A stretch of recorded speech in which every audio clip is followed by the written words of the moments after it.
Hello everyone, మా ట్రిప్లో first part వచ్చేసి తిరుపతి అనమాట. ఫైనల్లీ మేము తిరుపతికి వచ్చేసాం. 3 months నుంచి ట్రై చేస్తున్నామండి. ఎప్పుడు తిరుపతికి వచ్చినా కొద్దిగా అటు ఇటు అయినా కరెక్ట్ టైంకి, అనుకున్న టైంకి మేము వెళ్ళిపోతాం. కానీ ఈసారి 3 months నుంచి ట్రై చేస్తున్నామండి. టికెట్స్ అస్సలు దొరకలేదు.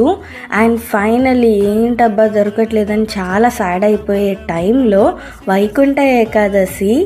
వైకుంఠ ద్వార దర్శనం టికెట్స్ దొరికాయన్నమాట. మాకు ఫుల్ హ్యాపీ.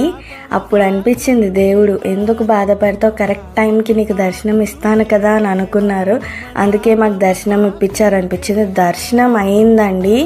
అబ్బా అసలు చెప్పలేను. కంప్లీట్గా 5 minutes నేను దేవుణ్ణి చూశాను గుమ్మం దగ్గర నుంచుని. నిజంగా ఇంకా అసలు ఎప్పుడు అవ్వలేదు నాకు అలా దర్శనం. చాలా బాగా జరిగింది. ముక్కోటి ఏకాదశి డెకరేషన్ అయితే అద్దరు కొట్టేశారు. నెక్స్ట్ బ్లాగ్లో చూసేయండి.